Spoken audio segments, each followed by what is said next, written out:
Hello दोस्तों, आज के इस क्लास में हम सेंटेंस के बारे में पढ़ने वाले हैं। सेंटेंस मतलब होता है वाक्य। अंग्रेजी अल्फ़ाबेट में ए से लेकर जेड तक 26 लेटर होते हैं। इन लेटरों के कलेक्शन से वर्ड बनता है और वर्ड के कलेक्शन से सेंटेंस बनते हैं। अंग्रेजी ग्रामर में 3 प्रकार के सेंटेंस पाया जाता है। पहला पाया जाता है सिंपल सेंटेंस, साधारण वाक्य।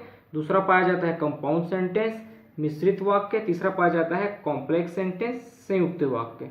चलिए सबसे पहले सिंपल सेंटेंस को देखते हैं। ऐसा वाक्य जिसमें एक सब्जेक्ट, एक वर्ब, एक ऑब्जेक्ट हो सिंपल सेंटेंस कहलाता है। जैसे कि एग्जांपल, आई प्ले क्रिकेट। इसमें होगा आई हो गया सब्जेक्ट, प्ले हो गया वर्ब और क्रिकेट हो गया ऑब्जेक्ट। ऐसा सेंटेंस जिसमें एक सब्जेक्ट, एक वर्ब और एक ऑब्जेक्ट पाया जाता है सिंपल सेंटेंस कहलाता है। अब देखते हैं कंपाउंड सेंटेंस, मिश्रित वाक्य। जब दो सिंपल सेंटेंस को किसी कोऑर्डिनेट क्लास या किसी कंजक्शन के जरिए जोड़ा जाता है तो इस प्रकार के सेंटेंस को कंपाउंड सेंटेंस या मिश्रित वाक्य कहते हैं। चलिए एग्जांपल देखते हैं। रीड दिस बुक और I will punish you.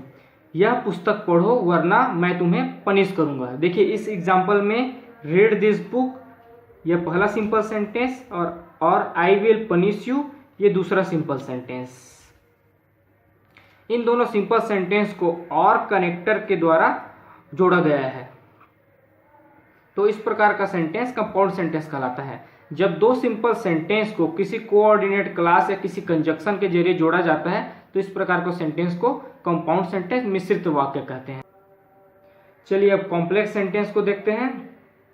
Complex sentence, संयुक्त वाक्य। जब कोई वाक्य किसी प्रिंसिपल या मेन क्लास से जुड़ा हुआ रहता है तो इस प्रकार के वाक्य को कॉम्प्लेक्स सेंटेंस, संयुक्त वाक्य कहते हैं। चलिए एग्जांपल देखते हैं। This is the book which gave my father yesterday. यह एक पुस्तक है जिसे मेरे फादर ने यस्टरडे को दिया था। देखिए इस सेंटेंस में this is a book special बताया जा रहा है कि यह एक पुस्तक है जिसे मेरे फादर ने यस्टरडे को दिया है। This is the book which my father gave me yesterday. यह एक पुस्तक है जिसे मेरे पिताजी ने यस्टरडे को दिया था। इस वाक्य में दिस इज द बुक यह प्रिंसिपल वाक्य में मेन क्लास हो गया और इसे ये वाले सेंटेंस में जोड़ा गया है तो इस प्रकार के सेंटेंस को कॉम्प्लेक्स सेंटेंस कहते हैं।